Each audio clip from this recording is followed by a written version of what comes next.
Hello, and welcome to Boomer Banter, where we have real talk about aging well.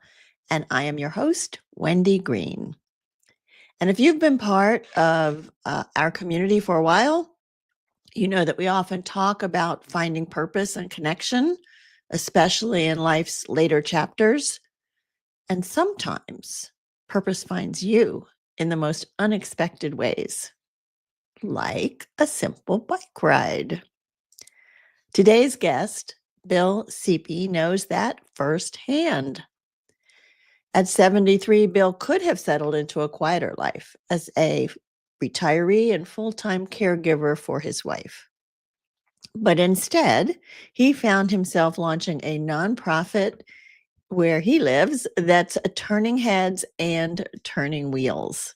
It's called Three Wheel Therapy. And it's a volunteer-powered movement giving free three-wheel bicycle rides to people who can't ride on their own anymore. So it's for nursing home residents, kids with disabilities, and even his own wife. These rides are more than just a spin around the block. They're moments of joy, freedom, and human connection. So today, we'll talk about how caregiving, creativity, and the love of cycling sparked a movement Bill never saw coming, and why finding purpose after retirement may just start with saying yes to a crazy idea. I can't wait to hear his story and share it with you. But first, if you want to stay connected with the work we are doing on Boomer Banter, then you can go to our Facebook page, heyboomer.biz, and click on Age Well with Us. And if you want to support the work that we are doing on Boomer Banter, you can buy me a coffee. Just go to buymeacoffee.com/heyboomer0413. And for as little as $5, you can buy me a coffee. As many coffees as you want. It's not really coffee. It's just support for the work that we're doing. So anything you can do, buymeacoffee.com/heyboomer0413 is greatly appreciated. All right. That's it for the opening remarks. Let's meet Bill. Hey, Bill. Good afternoon, Wendy. Thanks for having me. Oh, I'm so happy that you were willing to join us today, or that you reached out. I think you reached out to me, right? And I think it was through a mutual connection on LinkedIn, and I saw one of your podcasts, and it resonated with me. well, I'm so glad that you did, because I think this is an important story to share. But let's give some people the history of where your love for cycling came, and how you were cycling as a family. Sure. Well, it goes back to when we were kids. I mean, everything we did was on bikes. We went everywhere on our bicycles. And when we first got married, my wife actually, when she moved down to Delaware where I was living, she had a bike and I didn't. So she went out and bought me a bike. That's And sweet. we would go biking together. And then as children came along, we got one of those plastic seats that fastens behind, my seat. And the first boy, our son Dave, was in the first. He got the first ride. Mm-hmm. Then when the second one, Brian, came along, we gave Brian to Betty, and he was riding in the seat behind her. And then when our third son, Christopher, came along, well, David was old enough to ride a bike on his own, and we would leave from our house and ride down, the little town we lived in. We would ride along the sidewalks downtown, and maybe stop and get something, an ice cream or something, and come back. Fun. So Yeah. it was fun. And then that was really how it got started, and we loved doing bike riding together. Yeah. And then you went on to become like a long distance cyclist. Yeah. So, after the boys had, grown up, had gone through college, I started getting into my first long distance cycling opportunity was with the MS 150 ride here in Ohio. The Multiple Sclerosis Society, I think one of their major fundraisers, they promote these MS 150 rides all around the country. They have different names.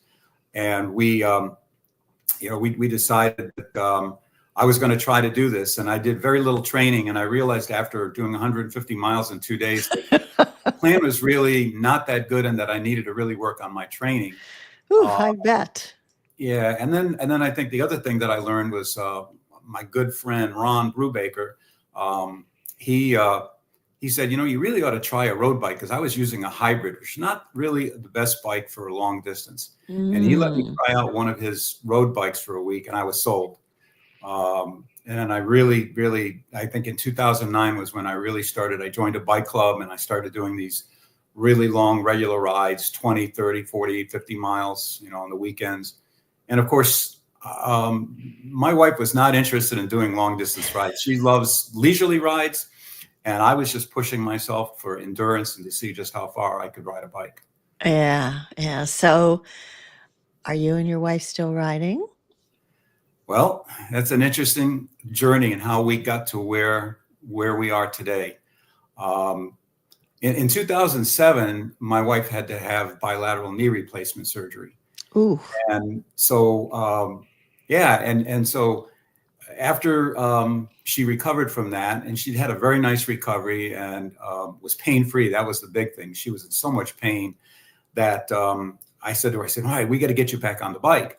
And so the first thing we did was we got her bike out of the garage, and we were in the driveway, and she just freaked out because one of her knees just couldn't do that 360 crank, and she just was worried Oh, about falling. yeah. So we tried several things. The first thing we tried was a recumbent tricycle, Mm. and she really liked that because she didn't have to worry about falling off a trike. And then she didn't have the pressure of having to do the the full 360 from that height. But she couldn't keep up with me on the bike trail with the recumbent. Oh, yeah. So then I said, well, what about a tandem? So let's try a tandem. That's a good idea. Uh-huh. And so we looked at we went and looked at a couple of used tandems that were for sale off the internet, and we didn't see anything that we liked. But we ended up when we were on vacation down in Hilton Head, South Carolina, one spring. We went to a bike shop, and they had a tandem that she felt more comfortable on. So we rented that for the week, and she said, "I like this. I like this bike. I don't feel unsteady on it, and I feel like I can ride with you." So when we came back to Ohio, we went to our local bike shop, and we said, "Can we get one of these Trek tandems?" Mm-hmm. And we bought one, and we even Okay. bought a very expensive rack that we could put on the roof of our SUV, Ah, and we could haul that bike wherever we wanted to. So we took it everywhere. well, great. And we thought, And hey, things then, were going great. And this was in the summer of 2013. And we thought, hey, we're on our way now. And she had retired. I was still working. My plans were to stay working until 2016. okay. And in September of 2013, our world really got turned upside down. We were in bed for the night, and she couldn't get comfortable. And I kept asking her, what's wrong? Why are you so restless? And she couldn't really tell me what was going on. She goes, something wrong with my leg. And I really didn't know what was going on. All I knew was I wanted to get to sleep because I was commuting to work on my bicycle. And I normally got up at 4:15 in the morning Oh, to gosh. meet my buddies at 5:30 to bike 18 miles to downtown Cleveland. I just wanted to go to sleep. Right. Finally, when I realized something was really, really wrong, and I suspected it was a stroke, 911 was called, and they came and they said, you're a very sick lady. We need to get you to the hospital. So the next day, when the neurologist came in to meet with us, she literally was paralyzed on the left side. She Oh, couldn't move her gosh. left leg. She couldn't move her left leg or left arm. Mm. And so that kind of took us to, someplace we just were not expecting. Oh, absolutely. Oh, gosh. And so did you then have to retire, Bill, in 2014 ahead of time? So I stayed working. We were very fortunate that my wife had a number of friends that said, hey, we'll come and we'll help Betty in the morning and in the afternoon while you can go to work. I did a lot of traveling for my job, and so that kind of came to a stop. But I was very fortunate to have a team of very experienced engineers that worked, in our department that carried the load, and I really didn't have to. I really didn't have to supervise them. They knew what their job was. They went out and they got it done.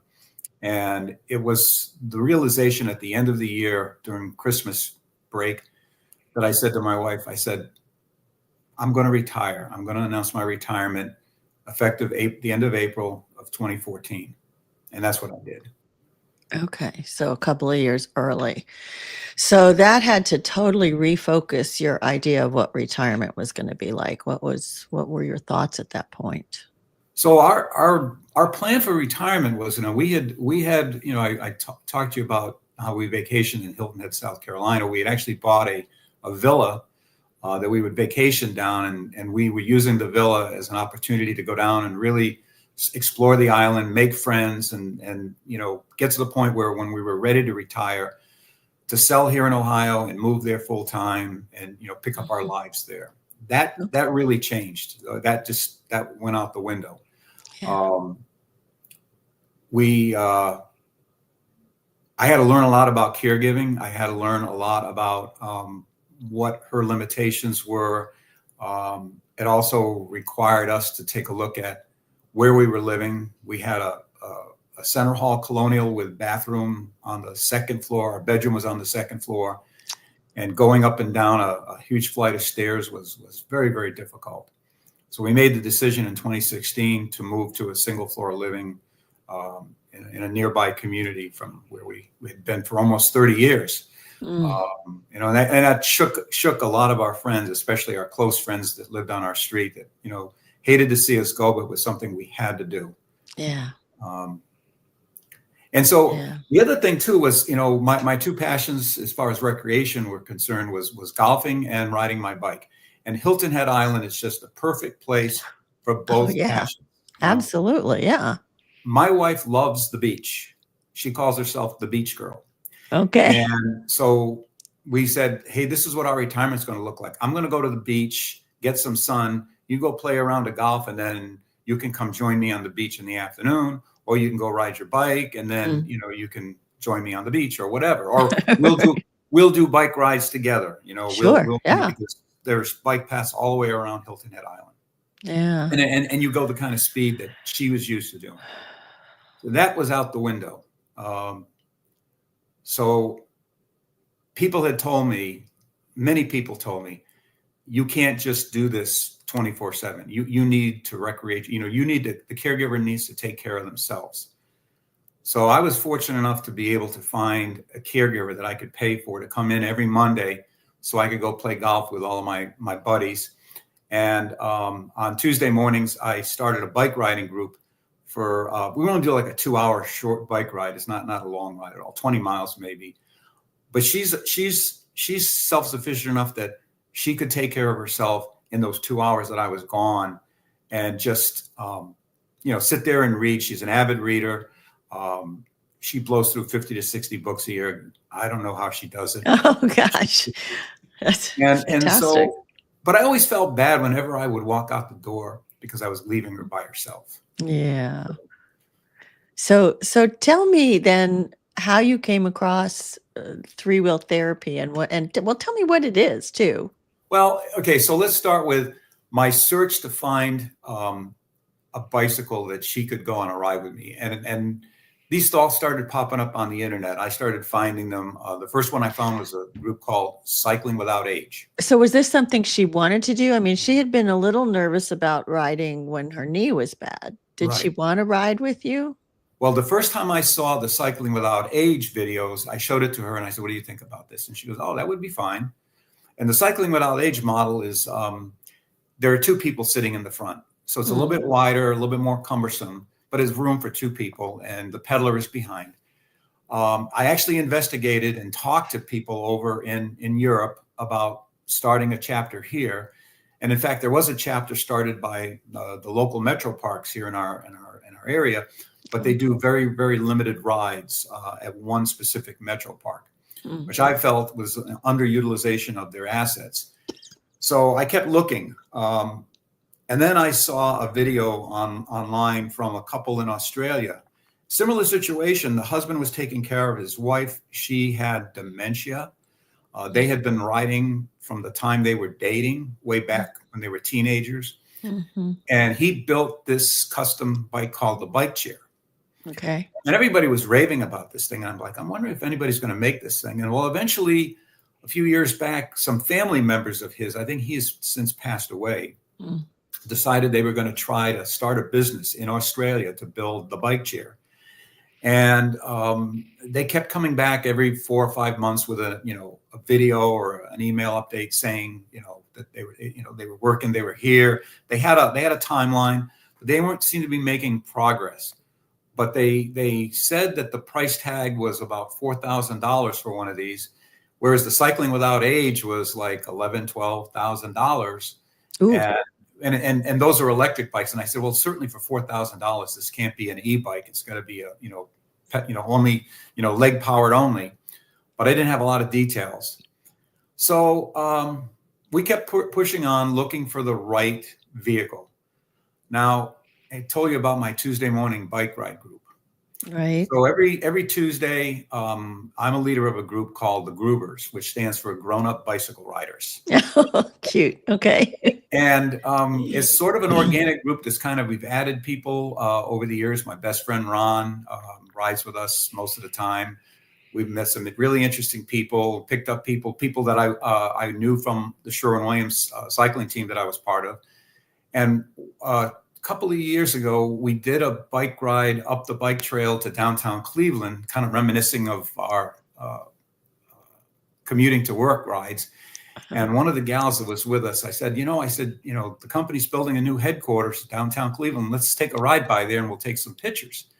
So we did a selfie in front of the new building and we posted it on the retirees page. And I made a comment, is anybody interested in joining us? We do a ride every Tuesday morning. So a gentleman by the name of Craig Douglas reached out to me and said, my wife and I ride bikes and we'd love to join your group. So I said, sure. So got their email address and added them to the list.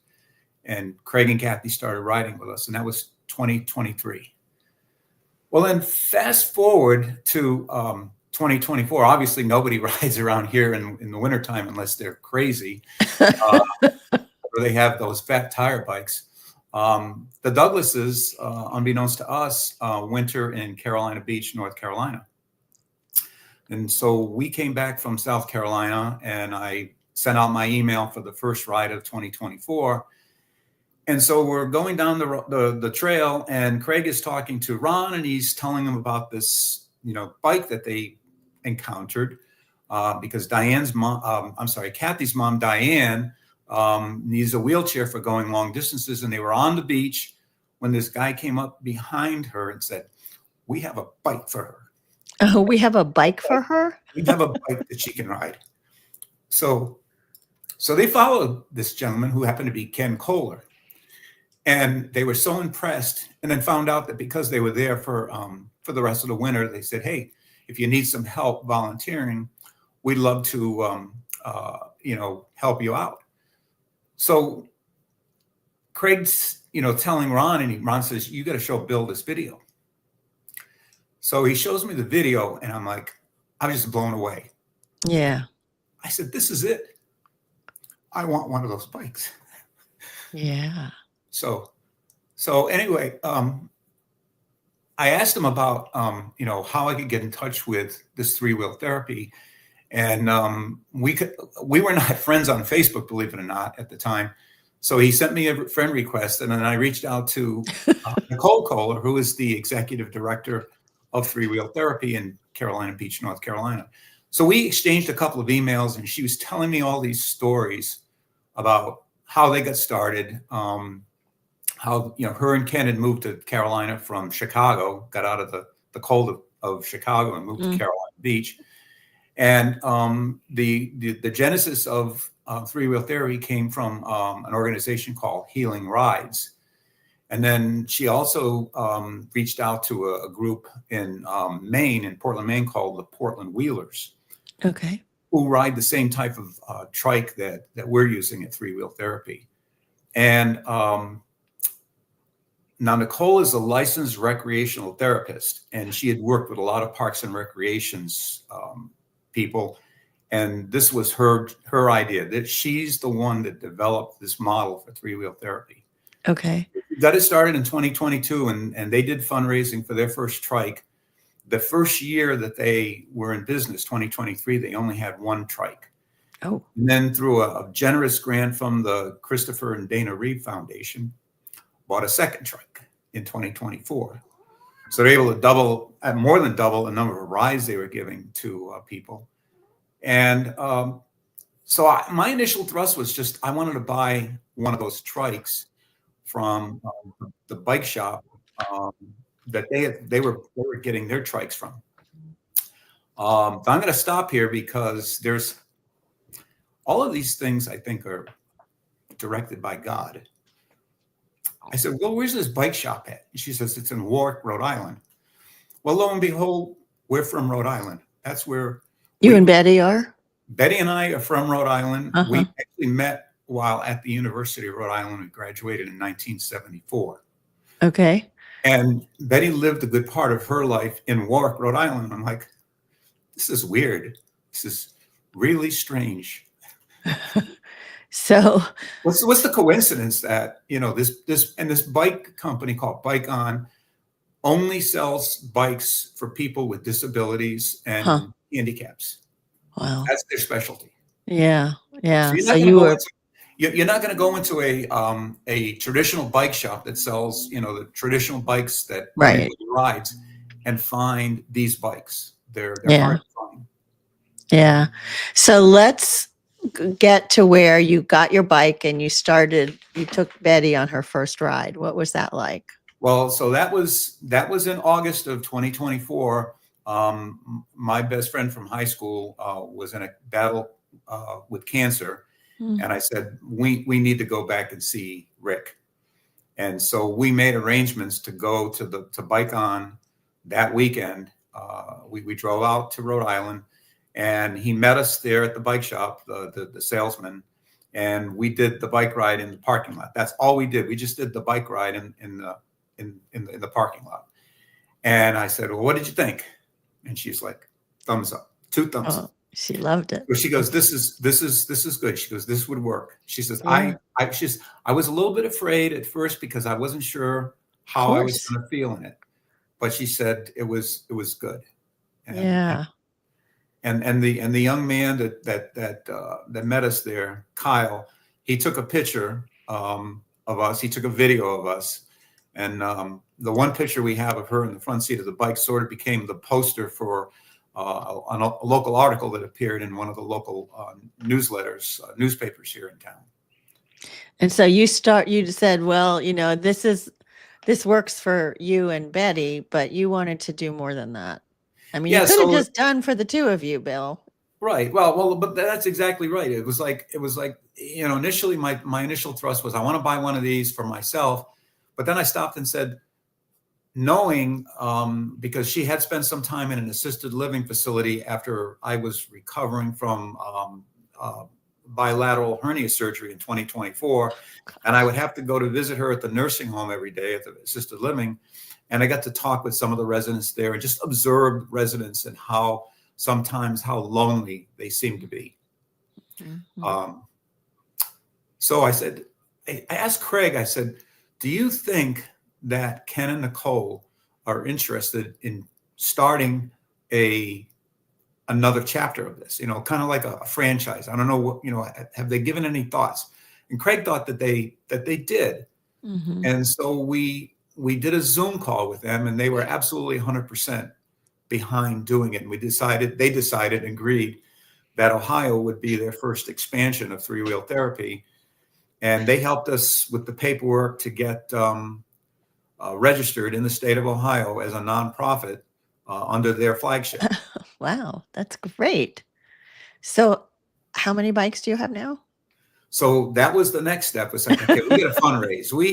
These bikes are $13,000 a piece, and that includes the freight because they are sourced out of the Netherlands. They come from the Netherlands. Really? Wow. And then they're shipped by boat to Rhode Island, and then the nice thing is that Bike On Kyle, he loads those trikes into a trailer and he hauls them. He hauled them here for us. We raised money. We went through a number of small donations and family foundation donations. Were able to purchase 2 trikes, and they were delivered in April of this year. Wow. So tell me about some of the rides that you do with people other than Betty, and what kinds of reactions you get. Well, let's stop and we'll do one step real quick. Okay. Then beyond just me, Craig, and Kathy, because we weren't going to shoulder all of this, we knew that Three Wheel Therapy in North Carolina had an army of about 25 or so volunteers that Ken and Nicole had recruited. We needed to start recruiting volunteers, and that's what we did. And I have to say, we have a group of just absolutely fantastic, loving, caring people on our team in Ohio. I can see that this moves you a lot because of who you are too, and you know the impact. So how did you, let me help you. How did you find these wonderful people? The publication in the newspaper helped. The articles in the newspaper helped. People saw that. They knew our website. They Facebook. I was on Facebook until February 22nd when I got booted off, but that's a story for another day. I haven't gone back. And people just saw posts, and they just different outlets, different media outlets that we advertised what we were trying to do. And we had some people that, we said we didn't necessarily, we weren't looking for Bill Sepe's. We weren't looking for people that, or crazy cyclists that want to do 30, 40, 50, 100-mile bike rides. We wanted people that were compassionate and cared. Yeah. Did you find most of your volunteers were also somehow associated with somebody with a disability? In some cases, yes. But we also have recruited some people that were therapists, people that had either worked in occupational therapy or physical therapy, had worked in facilities, had done some sort of caring for someone, and said, I want to be a part of this. Yeah.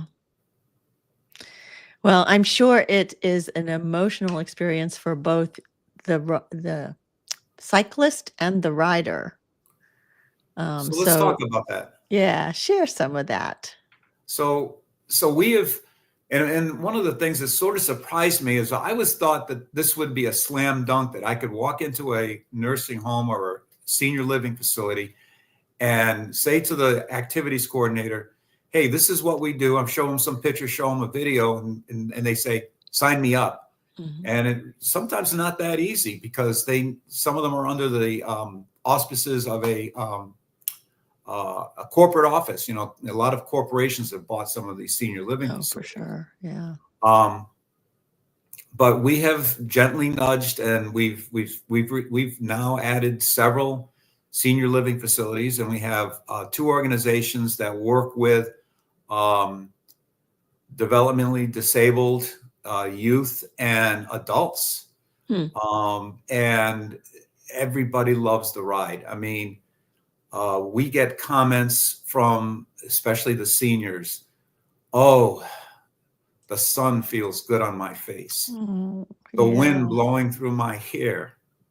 Oh, this trail is beautiful. I didn't know this. I mean, the first place we went to, the bike trail passes right behind the facility. They didn't even know that bike trail existed. Wow. And say, oh, this is beautiful. Oh, did you see that deer just jump out? They would see that. They would see deer, and we'd point out different things. We'd go by a lake and point out the Canada geese out on the lake. The funny story, this is great. I always bring Betty with me when we go to these facilities, and she sits there, and Nicole basically has given her the title, you are our rider advocate. So she'll chit chat with the fit folks who are waiting for a ride, because we can only give 2 rides at a time, and we can give 6 to 8 rides in a 2-hour period. So she might chit chat with under the canopy, or she might just chit chat with our site coordinator. We always have a site coordinator. So few weeks ago, what I always do is I wait for our volunteers to harness the people in and buckle the seatbelts. And then I come off the bike and I get in front of them and I introduce myself. And this one lady, I can't remember her name now, she said, "Oh, you're a handsome one." And I turned to my wife and I said, "Betty, you've got competition." I said, "That's my wife over there." And she goes, "Oh," she says, "You're still handsome." And Betty says, "I know he is." Yes, she did. That's cute. Now, when you're riding, can you talk to the person in the front? Can they hear you back and Yes, forth? yes. Yeah. That's such an important part of the experience. We generate conversation with our riders. Sometimes they don't have a lot to say, and that's just kind of the stage of life that they're in. But that doesn't necessarily mean that they're not hearing us and what we have to say and what we're telling them as we go down. Yeah. I like to ask them about their life story. I like to ask them, where in the area they grew up, whether they are from Ohio. In one case, I had a lady who grew up in Michigan, and then her and her husband moved down here. I was very moved by one widow who told me that her husband received the Purple Heart for his service as a Marine at Iwo Jima. Oh, wow. Yeah. Yeah. So certainly this has given you a sense of purpose. Can you reflect on how this might have changed you personally, this whole experience of building this nonprofit and getting the volunteers and sharing this experience with so many different people? Yes, because I will tell you that there was a point in time, and it was probably right around COVID when, I think we all were, when we were in lockdown and we didn't have interaction with other human beings in a live setting. And human beings need that. We need that interaction. And my wife needed that more than anybody else. She needed that. And she sort of shut down during COVID. She was not really a talkative person to begin with. I tend to be the more outspoken one of us.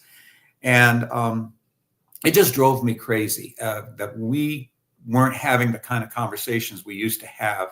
And I literally had to go to counseling for it and try to work through the issues we were having. And I remember my counselor telling me that somewhere along the line, I needed to find redemption. I've written that word down in my notebook about, redemption. I asked her about redemption, and she said, "I see nothing redemption, no redeeming qualities in this journey that we're on." I think three-wheel therapy is the redemption. Wow. I think it gives me the reason to get up and go to set up. I mean, we're getting ready to set up with a new facility this coming Wednesday. Every time we send out the invite, our volunteers just flock to it. It's like sometimes I think we have more people than we need because we do have these co-pilots that ride their own bikes to get in front of and behind the trikes for safety purposes. And they chit chat with our riders too. And they just do a fantastic job. They come, they know what they have to do. We obviously have trained them very well. They know how to get these folks fastened into the front of the trike. They know how to, fit their helmets on them and they talk to them and engage them. And that's so important for these people. Well, like I said, may not have family members to come to visit them on a regular basis. That's right. Very, very lonely life. Very lonely life. And what a gift you're giving them. It's a beautiful thing. What would you say to people that might, entertain an idea like this and then go, "No, I'm too old. I'm too old to do this." What would you say to them? I never thought about, a couple of times I thought about, what am I doing? When I was, I started this, at age 72, and I was saying, what am I thinking? Why am I doing this? For what reason? And am I really built at this age to want to do this? And I've always, because of my bike riding and being an active senior, kept myself in good enough shape that I had to keep telling myself, no, you can do this. You can do this. And beyond that, it's what are you giving back to people? Because my belief, and I think we had this discussion, the happiest times I've ever been myself personally is when I'm doing for other people and not necessarily thinking of self-gratification myself. And that comes from a book that I read by an author that I really love called Matthew Kelly. He wrote a book called Holy Moments. Okay. And the concept of holy moments is taking that time to reflect to God and say, I want to put my self-interest aside. What do you want me to do for someone else today? Which is so important, Bill, because I talk to so many different people about what to do in retirement, right? And some people, they gave up things when they were kids, right? Like they wanted to be a musician, or they wanted to be an artist, or they wanted to be whatever, a cook. And so now they're doing it. And some people are saying, well, but just volunteer, just to help. That's not tangible. That's not something I can do. But it's one of the most important things, in my opinion, that you can do, because giving for others is also so helpful for yourself too. Yeah, and I think I may have mentioned this to you. I think when we first spoke, my friend Donna Kastner from Age Well Dayton, she does a podcast down there, and she had a guest on her show last year, and he said something that struck me very well. 3 stages of life that we go through: we learn, we earn, and we give back. Mm-hmm. It's pretty simple, but I believe in it. I believe in it too. So, what do you want people to take away from your story, Bill? Well, I think that what I want them to take away from it, a couple of things. Number one, that if something that's out there, a volunteer opportunity, is you're looking for something to do in retirement, if it's speaking to your heart, consider that a sign. Maybe it's from God. I don't know. I mean, some people are spiritual in that way, and some others are not. But I consider it a sign that I believe God is leading you in that direction. And I know when I look back at this path, this journey that I'm on, I can see God's hand in everything. Everything. Well, all the serendipitous moments that you met the right people at the right time from the right places, and Rhode Island played into. It all seemed to fall into place. It all, and when you're going to do a volunteer, it's always good to get along with the people that you're volunteering with. I cannot speak highly enough about the Kohlers, Ken and Nicole, and our partners here in Ohio, Craig and Kathy. 4 of the most giving, loving people you'd ever want to get into business with. And this is not a business. We're not here to make money. It's a nonprofit. We give these rides for free. And the other thing, the message I would like to give the audience is that, support, if you feel that you can't volunteer, but if you see an organization that's a nonprofit that, is tugging at your heartstrings, donate money to them, because we don't exist without our volunteers and without generous donors who give their money away to support what we're doing. And it's a blessing. Thank you. Thank you for that. So if you want to learn more about 3-Wheel Therapy, they have a website, the number 3, wheeltherapy.org. And you can see videos, and you can see pictures of the rides and learn more about Nicole and Ken. Right. And if you would like to speak directly to Bill, he has offered to share his email address with you, and that's Akron OH at 3wheeltherapy.org. So even just reach out and let him know how much you loved this podcast. That would be amazing. Before I let you go, and we thank Bill again, I just want to take a moment to remind you that you can connect with us at heyboomer.biz and click on Age Well with Us. You'll get a weekly newsletter, hopefully very inspiring articles, and what's coming up as far as the next show. And if you want to support the work we're doing, you can buy me a coffee at buymeacoffee.com/heyboomer0413. I always appreciate any support that you want to share. Let's see. Coming up. Oh, one more thing. We like to share about fellow podcasters who are also talking to people in this demographic. And so Fading Memories is a podcast that offers valuable insights for aging well and supporting your aging loved ones. My friend Jennifer Fink is the host, and she discusses brain health recommendations, effective caregiving techniques, and self-care strategies. Jennifer's mom had dementia for many, many years. And so Jennifer does so much work with Alzheimer's and dementia, and her podcast shares so many wonderful tips. So check out fadingmemoriespodcast.com. And next week is August. Can you believe it? And our theme for that month is health, mental, physical, and emotional health. And so speaking of dementia, on Monday, August 4th, our guest is Nicole Smith, who wrote a book called Diagnosis Dementia, Your Guide to Elder Care Planning and Crisis Management.